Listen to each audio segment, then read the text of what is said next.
আজকে শেয়ার করব জিভে জল আনার মতো কচু শাকের একদম ইউনিক রেসিপি। কচু পাতা দিয়ে হয়ে যাবে মজাদার মুখরোচক একটা মজাদার রেসিপি। তো কিভাবে একদম ইউনিক স্টাইলে আমি কচু পাতার রেসিপিটা বানিয়েছি, একটা লাইক দিয়ে সম্পূর্ণ ভিডিও দেখার অনুরোধ রইল। আসসালামু আলাইকুম বন্ধুরা, কেমন আছেন? আশা করি আল্লাহর রহমতে যে যেখানে আছেন সবাই অনেক বেশি ভালো আছেন। আলহামদুলিল্লাহ আমিও ভালো আছি।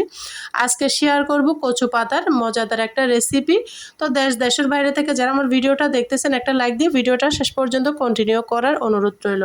তো বন্ধুরা, এখানে আমি নিয়েছি কচু পাতা। এখানে কোনো আগাডোগা লাগবে না, জাস্ট শুধুমাত্র কচু পাতাগুলো দিয়ে আজকের এই ইউনিক স্টাইলে কচু পাতার এই রেসিপিটা হবে। তো কিভাবে আমি বেছে নিচ্ছি তোমরা হয়তো দেখেই বুঝতে পারতেছ, যে মোটা মোটা অংশ আছে সেগুলো আমি হালকা করে ফেলে দিচ্ছি। তোমরা দেখেই বুঝতে পারতেছ, এভাবে আমি সমস্ত কিছু ফেলে দিয়ে আমি সুন্দর করে ভাঁজ করে নিলাম। এই স্টিলের প্লেটের উপরে আজকে আমি কাটাটা করে নেব, চপিং বুকটা আর ব্যবহার করলাম না। তো কিভাবে রান্না করব স্টেপ বাই স্টেপ আজকে বলে দিব। যারা গলা চুলকানের ভয়ে কচু শাক খান না তাদের জন্য বলতে পারো আজকের আমার ইউনিক স্টাইলে কচু পাতার রেসিপি। তো বন্ধুরা, আমি কচু পাতাগুলো একদম কুচি কুচি চাকানাকা করে কেটে নিচ্ছি। তো আমার চ্যানেলে যদি নতুন বন্ধু হয়ে থাকো, প্লিজ বন্ধুরা আমার চ্যানেলটা আমাকে ভালোবেসে সাবস্ক্রাইব করে রাখার অনুরোধ রইল। পাশে থাকা বেল বাটনটি অন করে দাও, যেন আমি ভিডিও দেওয়ার সাথে সাথে নোটিফিকেশানটা সবার আগে তোমাদের মাঝে পৌঁছে যায়।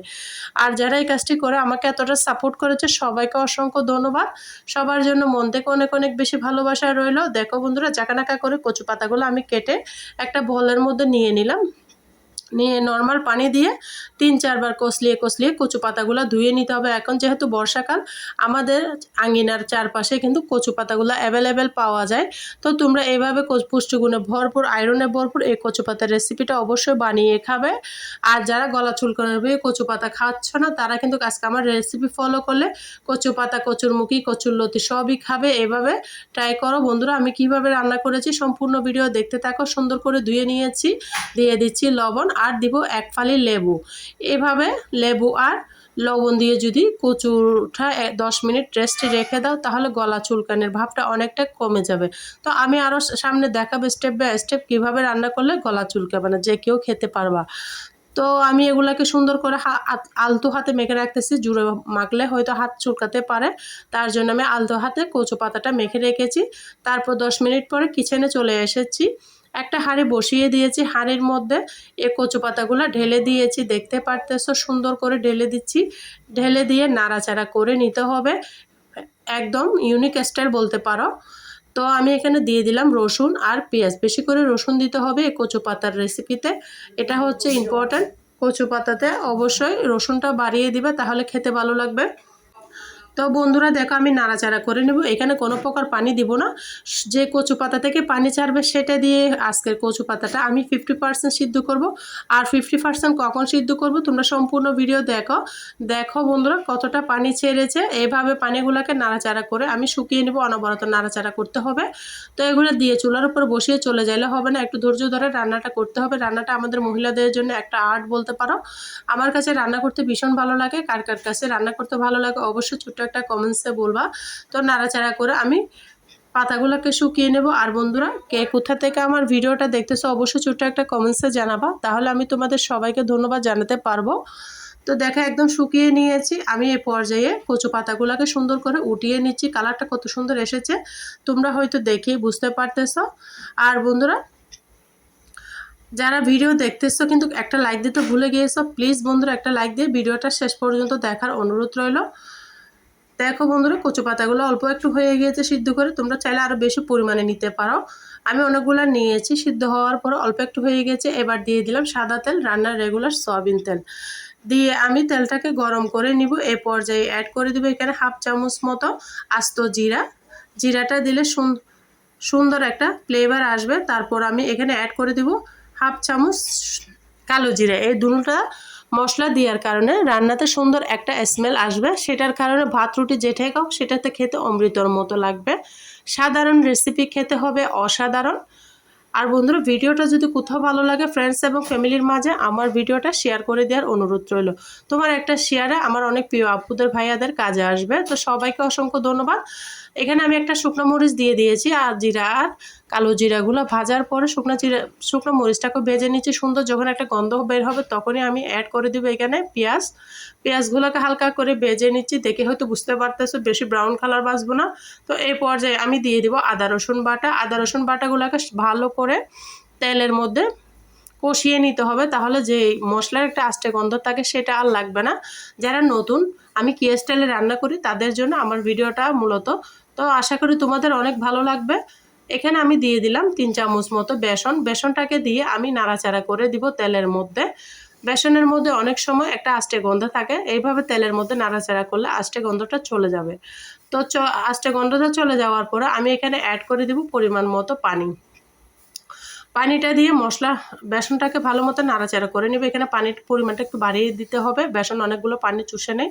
দেখতে পারতেছো পানিটা চুষে নিয়েছে, আমি আবারও পানি দিয়ে দিচ্ছি। বন্ধুরা আমার এখানে একটা ভুল হয়ে গিয়েছিল, ভিডিওটা স্কিপ হয়ে গেছে। এখানে আমি মশলা দিয়েছি 1/2 চামচ হলুদের গুঁড়া, 1 চামচ মরিচের গুঁড়া, 1/2 চামচ ধনিয়া জিরার গুঁড়া দিয়ে আমি মশলাটাকে কষিয়ে নিয়েছি। সেটা ভিডিওটা স্কিপ হয়ে গেছে, তার জন্য আমি দুঃখিত। তোমরা এই মশলাগুলো দিয়ে দিবা বন্ধুরা, আমি দেখাতে পারলাম না। তো মশলাটা যখন ভালো মতো তেল উঠে যাবে ততক্ষণ পর্যন্ত এই মশলাটাকে ভালো করে কষিয়ে নিতে হবে। মশলাটা যত ভালো কষাবে আপনার রেসিপিটা তত বেশি ভালো হবে। ধৈর্য ধরে রান্না করলে যে শাক পাতা বলেন মাছ মাংস বলেন সবই কিন্তু এক সমানে স্বাদ হবে। আর এই শাক পাতার রেসিপিটা কচু পাতার রেসিপিটা যদি রান্না করো মাছ মাংস এক পাশে রেখে শুধুমাত্র কচু পাতা দিয়ে ভাত রুটি খাওয়া হয়ে যাবে, এতটা মজা হয়। তো দেখো বন্ধুরা মশলাটা যখন কষানো হয়ে যাবে একদম তেল উঠে ছাড়া হয়ে যাবে, পাতিল থেকে মশলাটা ছেড়ে আসবে, তখনই আমি এখানে অ্যাড করে দেব পরিমাণ মতো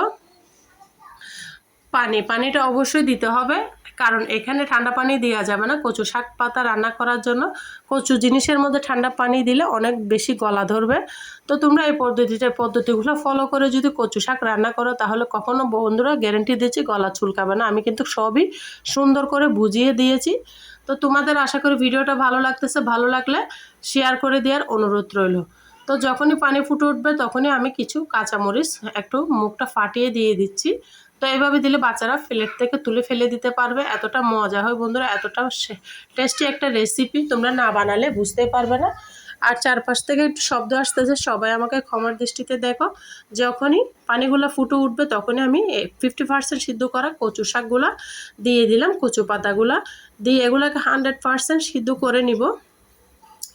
নেওয়ার পরে আমি দেখতে পারতেছি অনবরত নাড়াচাড়া করতেছি, যেহেতু বেসন দিয়েছি বেসনের মধ্যে তলার মধ্যে ধরে যাবে, তাই তোমরা এভাবে নাড়াচাড়া করে আজকের রেসিপিটা বানিয়ে নিবা। আর যারা এখনো পর্যন্ত তোমাদের একটা মূল্যবান মন্তব্য রাখো না, প্লিজ বন্ধুরা তোমাদের একটা মূল্যবান মন্তব্য দিবে। তোমার একটা কমেন্টস আমাকে নতুন একটা ভিডিও যোগ করার অনুপ্রেরণা দান করে, তোমার একটা লাইক আমার চ্যানেলটাকে আরও 10 জনের কাছে পৌঁছাতে সহযোগিতা করে। সবাইকে অসংখ্য ধন্যবাদ। দেখো বন্ধুরা সুন্দর মতো আমি নাড়াচাড়া করে নিচ্ছি। এভাবে 50% সিদ্ধ করে নিয়েছি, 100% সিদ্ধ হয়ে গিয়েছে বেসন। তো দেখো বন্ধুরা আমার কচু পাতাগুলো কিন্তু একদম সুন্দর মতো রান্না হয়ে গিয়েছে, মাখো মাখো করে রান্না করেছি। এগুলা হওয়ার পরে আরেকটু টেনে যাবে। এভাবে রান্না করলে যারা কচু পাতা পছন্দ করে না তারাও আঙ্গুল চেটে পুটে খাবে, এতটা মজা হয়, এতটা টেস্টি একটা রেসিপি। তো আমি পরিবেশন করে দেখিয়ে দিলাম কেমন হয়েছে আমার আজকে সহজ কচু পাতার রেসিপিটা। অবশ্যই ছোট্ট একটা কমেন্টসে আমাকে জানাবা। আর তোমরা যারা আমার সাথে এতক্ষণ পর্যন্ত ভিডিও জুড়ে আছো সবাইকে অসংখ্য ধন্যবাদ, মন থেকে অনেক অনেক বেশি দোয়া ও ভালোবাসা রইল। সবাই সবার পরিবারের প্রতি খেয়াল রাখবে, আমার জন্য আমার পরিবারের জন্য তোমাদের দোয়ার মাঝে একটু দোয়া করো বন্ধুরা, স্মরণ করে আমার জন্য একটু দোয়া করো যেন নতুন নতুন রেসিপি ভিডিও নিয়ে আসতে পারি। ততক্ষণ পর্যন্ত সবাই ভালো থাকবে, সুস্থ থাকবে। আর রেসিপিটা কেমন হয়েছে অবশ্যই ছোট্ট একটা কমেন্টসে জানিয়ে যাবা। আর আমার কথার মাঝে যদি কোনো ভুল টুটি হয় সবাই ক্ষমার দৃষ্টিতে দেখো বন্ধুরা। এভাবে এক ফালি লেবু দিলে একদম খেতে অসাধারণ লাগবে, আর ভাতের সাথেও ছিটিয়ে খেতে পারো, খেতে দুর্দান্ত লাগে। এই সমস্ত টিপস ফলো করে যদি কচু পাতা রান্না করো, কচুরলতি রান্না করো তাহলে কখনো গলা ধরবে না, 100% গ্যারেন্টি। তো সবাই ভালো থাকবে, সুস্থ থাকবে। আজকের মতো আমি এখানেই বিদায় নিচ্ছি। আল্লাহ হাফেজ, আসসালামু আলাইকুম রহমতুল্লাহি ওয়া বারাকাতুহু।